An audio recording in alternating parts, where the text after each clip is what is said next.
আজ মন মোর চঞ্চল রে ভাই, ঝরে দুটি আখি বুঝাইলে বোঝেস না তুই কোন জঙ্গলের পাখি রে। আজ মন মোর চঞ্চল রে।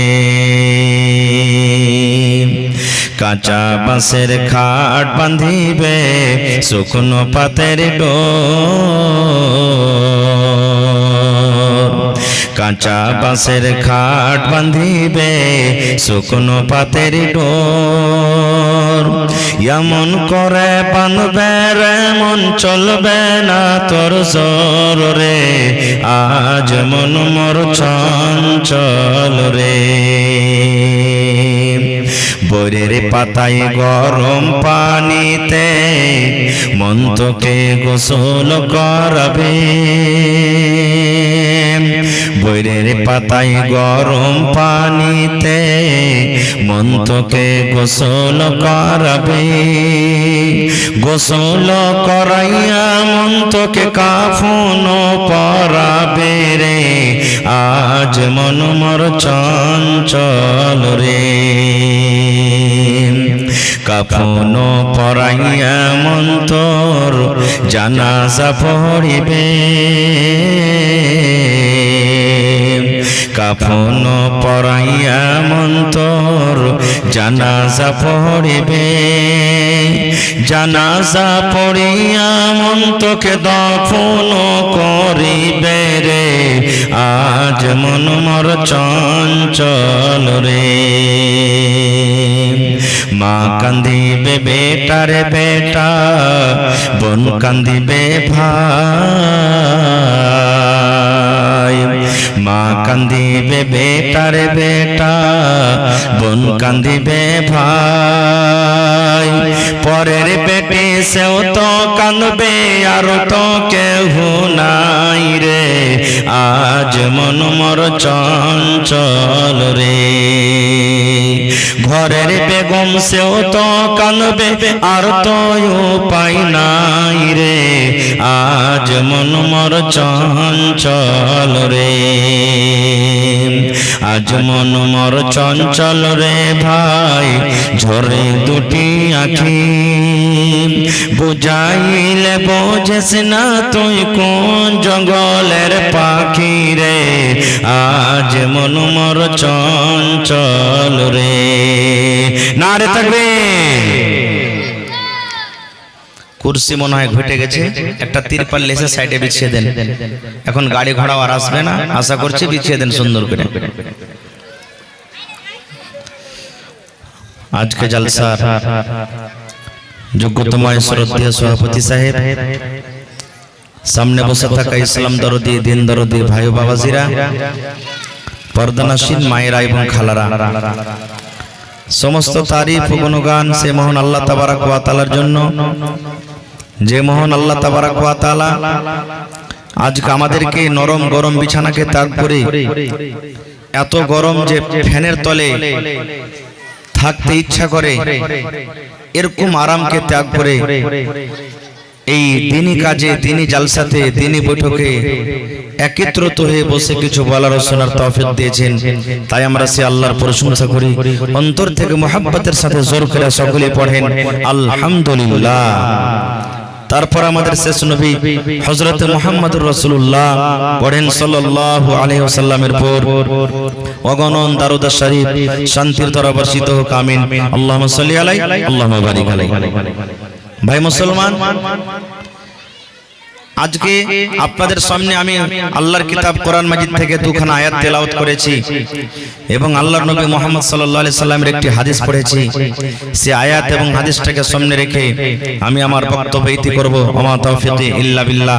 আল্লাহর কাছে দোয়া করি রব্বুল আলামিন আমি যা কিছু বলবো যেন সহি হাদিস এবং কোরআন থেকে বলতে পারি এবং তার প্রতি ছোট বড় সকলেই যেন আমরা আমল করতে পারি, তার জন্য আল্লাহ আমাদেরকে তৌফিক দেন। পড়ুন আল্লাহুম্মা আমিন। আজকে আপনাদের সামনে আমি কোরআনের দুখানা আয়াত তেলাওয়াত করেছি। সামনে থেকে কেউ বলতে পারবেন এই আয়াত দুখানা কোন সূরার? ধ্যান দিয়ে শুনেন। মজলিসে বসতে গেলে ধ্যান দিয়ে শুনতে হয়। আজকে আমি খুতবার পর আপনাদের সামনে দুখানা আয়াত তেলাওয়াত করেছি। এই আয়াত দুখানা হলো সূরা জিলজাল। কোরআন মাজিদে একটা সূরা আছে সূরা জিলজাল, ওই জিলজালের শেষ দুখানা আমি আয়াত আপনাদের সামনে পড়েছি। আমরা মুসলমান আয়াত দুটা জানি, মুখস্থি আছে, নামাজে পড়ি, এমনি টাইমে পড়ি, কিন্তু যারা আরবি জানি না, বুঝি না, বা কোরআনের তরজমা বুঝি না, তারা কিন্তু এই আয়াতটা মুখস্থি আছে, কিন্তু আল্লাহ তাবারক ওয়া তাআলা আয়াতে কি বলতে চাইছেন এই জিনিসটা তারা জানে না। ভাই, আয়াত দুটা ছোট, কিন্তু তার মানা, তার মতলব খুবই বড়, খুবই বড়। আজকে আমি আপনাদের সামনে যে বিষয় নিয়ে আলোচনা করব, সেটা একবারে ছোট্ট থেকে ছোট্ট আমল সম্পর্কে কিছু কথা বলবো, একটু আমল সম্পর্কে কোনো কথা বলবো। এই যে দেখেন, আজকে একটু কোনো কথা হয়ে গেল তো কতটুকু ফাসাদ বেড়ে গেল, কথা বেড়ে গেল। তো এই একটু আমার বিষয় হলো আজকে একটু, এক ফোঁটা, অল্প, এই নিয়ে কিছু আলোচনা করবো আপনাদের সামনে ইনশাআল্লাহ। ভাই মুসলমান, তার আগে একটা কথা আর বলে দিই, বর্তমান যুগে আমরা মুসলমান, আমাদের যখন মওত হয়ে যাবে, আমরা যখন মরে যাব, আমাদের মরার পর আপনার আমার যে মাল আছে, এই মালটা ডাইরেক্ট ছেলে মেয়েরা কিন্তু ভাগ পাবে না। এই জিনিসটা শুনেন, একটু ভালো দামি কথা বলছি, ডাইরেক্ট কিন্তু পাবে না। বলবেন কেন? ধরেন আমি মরে গেলাম, আপনি মরে গেলেন, এবার মরার সাথে সাথে ফারাইজের কিতাব, যেটা কিতাবুল ফারাইজ একটা কিতাবের নাম আছে, অতি লেখা আছে যে মানুষের মৃত্যুর পর দেখতে হবে যে এর কাছে কতটুকু মাল আছে, সম্পত্তি আছে। এবার যারা এখানে সাইডে গল্প করছেন, ভাই একটু আপনারা শান্তিতে গল্প করেন, কথাটা একটু আস্তে করেন, এখানে আমার ডিস্টার্ব হয়ে যাবে। জি, তো ভাই আমার, যখন মানুষের মৃত্যু হয়ে যায়, মৃত্যু হওয়ার সাথে সাথে আল্লাহ রাসূল সাল্লাল্লাহু আলাইহি ওয়াসাল্লাম বলেছেন, বা কিতাবুল ফারাইজে বলা হয়েছে, দেখো তার কাছে মাল আছে কিনা, কতটুক মাল, এতটুক মাল দেখো যে তার কাফন দাফনের ব্যবস্থা হবে কিনা, কাফনের কাপড় কিনা হবে কি হবে না। এবার তার মাল থেকে, সম্পত্তি থেকে প্রথম যে মরলো ওর কাফনের কাপড় কিনতে হবে, দফনের ব্যবস্থা করতে হবে। এবার কাফন হয়ে গেল, দফন হয়ে গেল, এবার 2 নম্বরে দেখতে হবে যে এই লোকটার কাছে আর মাল আছে কিনা। যদি মাল থাকে দেখতে হবে ই তো কোনো মানুষের কাছে করজ লেয়নি, কোনো মানুষের কাছ থেকে তো করজ লেয়নি, ব্যাংকে তো টাকা লেয়নি, কোনো মানুষের কাছ থেকে তো ধার করেনি। এই যে করজ, একে করজ বলা হয়, এই করজ তার মাথাতে আছে কিনা। যদি করজ থাকে তাহলে ওর মাল থেকে 2 নম্বরে করজ আলাকে দেওয়া হবে, করজ আলাকে তার মালটাকে দেওয়া হবে। দুটা হয়ে গেল। এবার তারপর দেখা গেল যে না, তার কাছে মাল আছে, কাফন দাফন হয়ে গেল, করজ আলাকে দেওয়া হয়ে গেল। এবার 3 নম্বরে দেখা গেল এখনো তার কাছে মাল আছে, তাহলে 3 নম্বরে ওয়াসিয়াত পুরা করতে হবে। ওয়াসিয়াত, ওয়াসিয়াত কাকে বলে? আপনি মারা যাচ্ছেন, মরার টাইমে আপনার বেটা বেটিকে বলছেন, আব্দুল্লাহ রে, আব্দুর রহমান, এ হালেমা জায়েদা বেটি শোন, আমি ওই লোকটাকে 5000 টাকা দেওয়ার ওয়াদা করেছি, কিংবা 1 কাঠা জমি দেওয়ার ওয়াদা করেছি, কিংবা আমি ওই মসজিদে মাদ্রাসাতে 10000 টাকা দেওয়ার ওয়াদা করেছি, আমি দিতে পারলাম না, তোরাকে ওয়াসিয়াত করছি, তোরা কিন্তু দিয়ে দিস। একে ওয়াসিয়াত বলা হয়, একে ওয়াসিয়াত বলা হয়। আর এটা কিন্তু পুরা করতে হবে ওয়ারিস যারা আছে। তো আল্লাহ রাসূল বলেছেন 3 নম্বরে তুমি ওয়াসিয়াতটাকে পুরা করো। তারপরে 4 নম্বরে ওয়াসিয়াত দেওয়ার পর যদি মাল বাঁচে তখন বেটা বেটি ভাগ পাবে। এতখানি পরে কিন্তু আল্লাহুস সামাদ। এখন তো যেমনি মা বাপের জান গেল না, তেমনি দেখছে চাবিটা কার কাছে ছিল রে, ছোট বউটার কাছে নাকি, জলদি চাবি লে, সিথানের তলে চাবি থাকছে, জলদি চাবি লে, আর লিয়ে দেখ মায়ের বাক্সতে কি আছে, কোনটা কোন এত টাকা মেনে দিয়েছে, আগতি ভাগযোগ শুরু হয়ে যায়। কিন্তু না, এটা নিয়ম নয়, আপনাকে স্টেজ বাই স্টেজ আসতে হবে। তো ভাই, এই ঘটনাটা বলার উদ্দেশ্য হলো আমার এই যে আপনারা 1 বছর আগে ওয়াদা করে রেখেছেন আল্লাহর ঘরের জন্য দিব, তো আপনার জাতীয় মাল থেকে প্রথমে আপনাকে খরচটা শোধ করতে হবে। তারপরে আল্লাহ তাবারাক ওয়া তাআলা করে বলছেন, ফামান ইয়ামাল মিসকালা যাররাতিন খায়রান ইয়ারা ওয়া মান ইয়ামাল মিসকালা যাররাতিন শাররান ইয়ারা। আল্লাহ তাবারাক ওয়া তাআলা বলেন, এ দুনিয়ার মানুষ, এরে দুনিয়ার মুমিন মুমিনা, তোমরা শুনে নাও, তোমরা যদি যারা পরিমাণ যদি নেকির কাম করো কিয়ামতের দিন সেটাও দেখতে পাবে, আর যারা পরিমাণ যদি তোমরা গুনার কাম করো সেটাও কিয়ামতের দিন তোমরা দেখতে পাবে। যাররা আরবি কথা এটা, আল্লাহ বলছেন, আয়াতটা আশা করছি সবার মুখস্থ আছে। আল্লাহ নিজে বলেন, ফামাইয়ামাল মিসকালা যাররাতিন খায়রান ইয়ারা, যাররা পরিমাণ যদি তুমি নেকির কাম করো কিয়ামতের দিন আল্লাহ তোমাকে দেখাবে, আর যাররা পরিমাণ যদি তুমি গুনার কাম করো সেটাও কিয়ামতের দিন আল্লাহ রাব্বুল আলামিন আমাকে আপনাকে দেখিয়ে দিবেন। এবার জানা দরকার যে জাররা কাকে বলে। আল্লাহ তো বললেন জাররা, জাররা কাকে বলে? আমাদের এলাকাতে চাষ হয় না, কেউ কেউ করে, কিন্তু আমরা বাড়িতে খাই। সরিষা, সরিষা ব্যবহার করি, খাই কি খাই না? সরিষার দানাকে জাররা বলা হয়েছে, সরিষার দানার সমান জিনিসকে জাররা বলা হয়েছে। কিংবা আপনি ধুলাতে বাড়ি মারলেন, হাত মারলেন, তারপরে ফুঁক দিয়ে দিলেন, এরকম করে ফুঁক দিয়ে দিলেন, ফুঁক দেওয়ার পর দেখবেন আপনার হাতে ছোট ছোট ধুলাবালি লেগে থাকে, থাকে না? থাকে না? একে জাররা বলা হয়েছে। কিংবা দিনের বেলাতে দেখবেন ঘরে শুতে আছেন, সূর্য উঠে আছে, লাইটের মতন ঘরে দেখবেন একবারে লম্বা একটা আলো হয়, হয় কি হয় না? এবার ওই আলোর ভিতরে দেখবেন যে ছোট ছোট ধুলাবালি উড়ে। এমনি টাইমে দেখতে পাবেন না, যখন যেখানে রোশনি দেখতে পাবেন, সূর্য যেখানে ছাটা লাগছে, ঘরের ভিতরে লম্বা হয়ে লাইটের মতন, ওই জায়গাতে আপনি ছোট ছোট ধুলাবালি দেখতে পাবেন। আল্লাহ তাআলা বলছেন ওকে জাররা বলা হয়েছে। রে দুনিয়ার মানুষ, ওই জাররা বরাবর যদি তুমি নেকির কাম করো, গুনার কাম করো, আল্লাহ রাব্বুল আলামিন কিয়ামতের দিন তোমাকে দেখাবে, আর জাররা পরিমাণ যদি তুমি গুনার কাম করো রে বান্দা, সেটাও কিয়ামতের দিন আল্লাহ রাব্বুল আলামিন দেখিয়ে দিবেন। এবার এখানে একটা আমি প্রশ্ন করি, আপনারা বলবেন হাজী মাওলানা এত ছোট ছোট নেকি আল্লাহ লিখবে কেমন করে? কেমন করে লিখবে? এত সরিষার দানা নেকি গুনাহ কেমন করে লিখবে? এটা বোঝার জন্য খুব সহজ, খুব আসান। দেখবেন বড় বড় ব্যাংকে, বড় বড় মার্কেটে, বড় বড় দোকানে সিসি ক্যামেরা লাগা থাকে না? থাকে না? আর ওখানে লেখা আছে আপ সিসিটিভি ক্যামেরে কি নিগরানি মে হ্যাঁ। দোকানে যেমনই ঢুকবেন, ব্যাংকে যেমনই ঢুকবেন, ওখানে লেখা আছে আপ সিসিটিভি ক্যামেরে কি নিগরানি মে হ্যাঁ। এবার বলেন, যদি একটা সুইয়ের দানা সুই যে আছে, সুইয়ের সমান যদি কোনো জিনিস উঠিয়ে পকেটে রাখেন, তো সিসি ক্যামেরাতে ধরা পড়বে না? পড়বে না? বলেন পড়বে। রে মুসলমান, সামান্য যদি মানুষের দিমাগে, মানুষের বুদ্ধিতে, যে দিমাগ, যে জ্ঞান, যে বুদ্ধি মানুষকে আল্লাহ দিয়েছেন, সেই বুদ্ধিতে যদি মানুষ ছোট থেকে ছোট জিনিসকে দেখতে পায়, এই যে মোবাইল লাগা আছে দেখেন, প্রত্যেক মানুষের মোবাইলে, পকেটে মোবাইল আছে। আপনি যখন ছবি তুলবেন, যেমন সঙ্গে সঙ্গে ছবি তুললেন, আপনার জামা কাপড়ে কি আছে, কোথায় কি আছে, সঙ্গে সঙ্গে সব দেখতে পাবেন। মানুষের জ্ঞানে, মানুষের বুদ্ধিতে যদি মানুষ সবকিছু দেখতে পায়, তবে আল্লাহ রাব্বুল আলামিন যে মানুষকে জ্ঞান বুদ্ধি দিয়েছেন এগুলা দেখার, সেই আল্লাহ তাবারাক ওয়া তাআলা কিয়ামতের দিন ছোট আমল দেখাতে পারবেন না? পারবেন না? পারবেন না? মানুষ কতখানি ইলম পেয়েছি আমরা, ওরে সুবহানাল্লাহ। আজকে আপনারা কিছুদিন আগে দেখলেন আমাদের ভারতবর্ষের যারা বৈজ্ঞানিক, সুন্দর করে রোবট তৈরি করা হলো, সুন্দর করে চাঁদের উপরে ক্যামেরাকে পাঠিয়ে দেওয়া হলো। আজকে সুবহানাল্লাহ, জমিন থেকে চাঁদ হলো 4,80,000 কিলোমিটার দূরে চাঁদ আছে।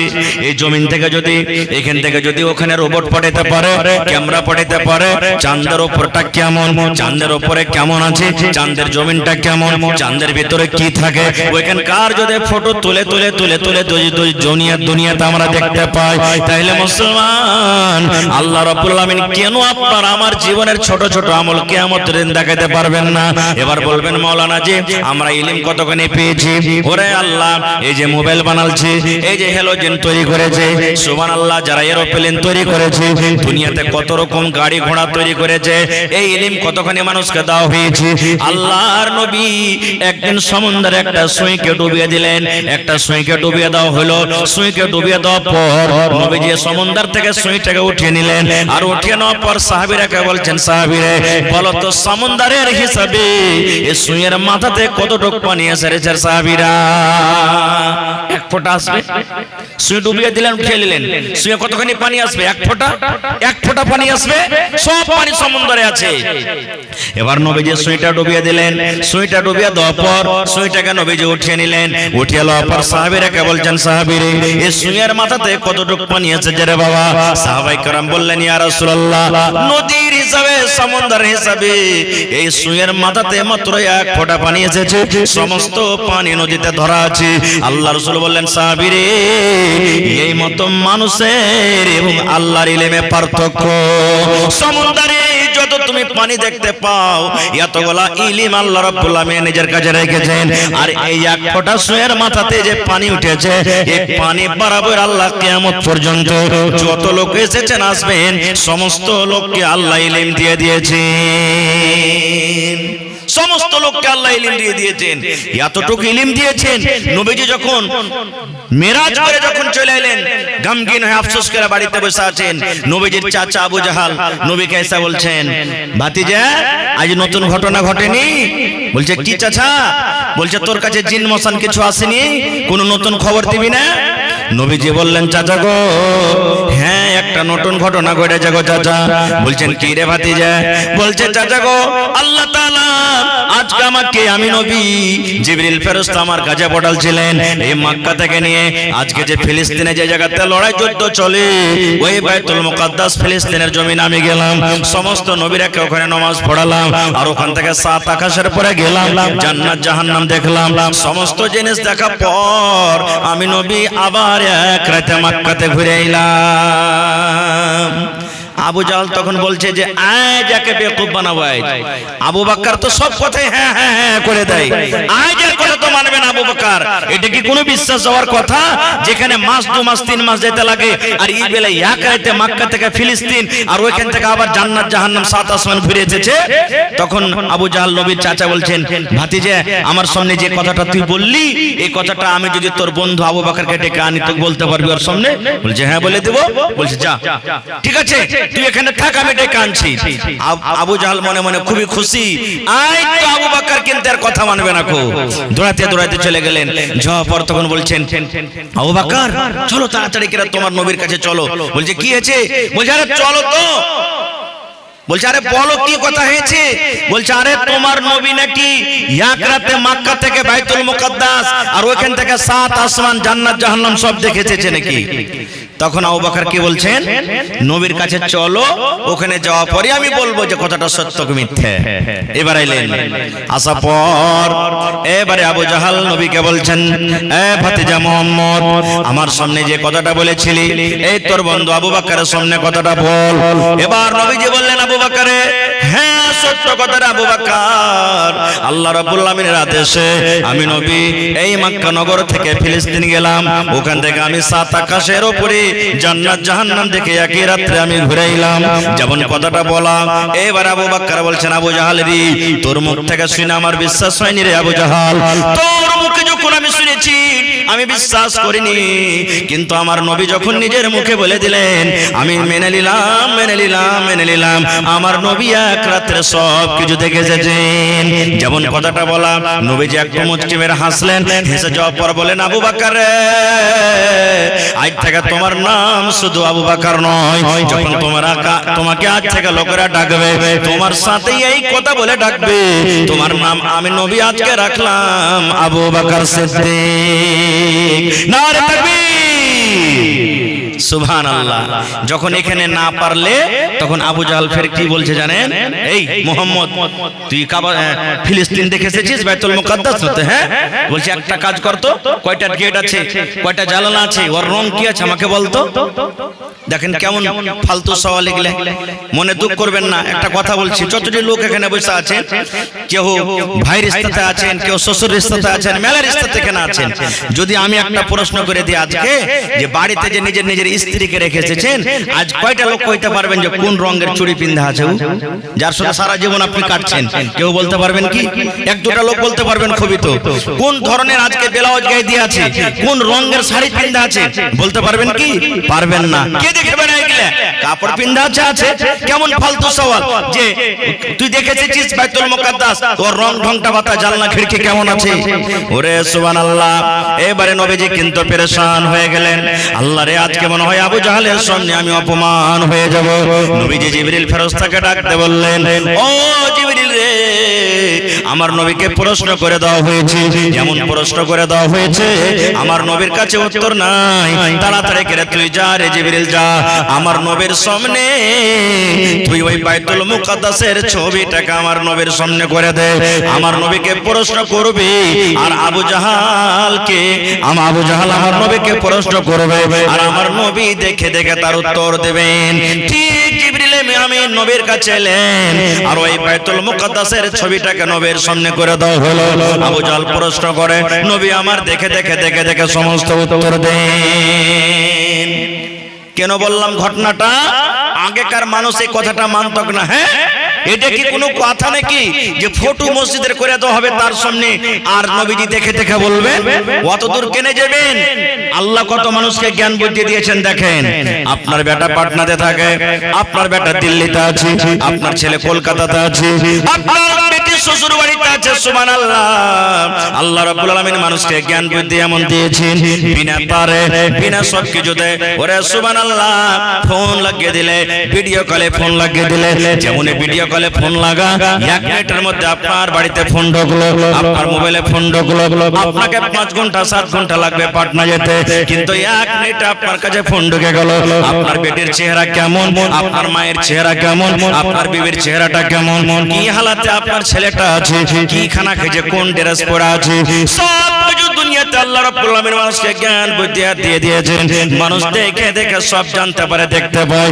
তবে বন্ধুরে আল্লাহ রাব্বুল আলামিন মানুষকে এক ফোঁটা মতো ইলম দান করেছেন সামান্য একটু ইলম দান করেছেন একটু ইলমের কারণে মানুষ যদি এতখানি তারাক্কি করতে পারে তাহলে কিয়ামতের দিন আল্লাহ রাব্বুল আলামিন মানুষের যারা পরিমাণ আমলকে আল্লাহ দেখাতে পারবেন না পারবেন না পারবেন আজকে আমরা ছোট আমলকে ছোট মনে করি না ছোট নেকিকে ছোট মনে করি ছোট গুনাহকে ছোট মনে করি জীবনের ছোট আমলকে ছোট মনে করতে হবে না নেকি হোক কিংবা গুনাহ হোক ওকে বড়ই মনে করতে হবে সব সময়তে জীবনে নামাজ পড়েন না রোজা রাখেন না হজ করেন না নেকির কোন এমন একটা কাজ করিলেন 1 টাকা ফকিরকে দান করে দিলেন জীবনে এই কথাটা আপনি দিলে আনবেন না এই 1 টাকা তার কি হবে রে না নামাজ রোজা সব কিছু করছেন জীবনে কোনো এমন একটা ঘটনা আপনার ঘটে গেল এমন একটা গুনাহ করে নিলেন ওই গুনাহটাকে আপনাকে ছোট মনে করতে হবে না কি জানি আল্লাহ কখন আপনার উপরে কোন গুনাহতে নারাজ হয়ে যাবে যেমন এক দুটা উদাহরণ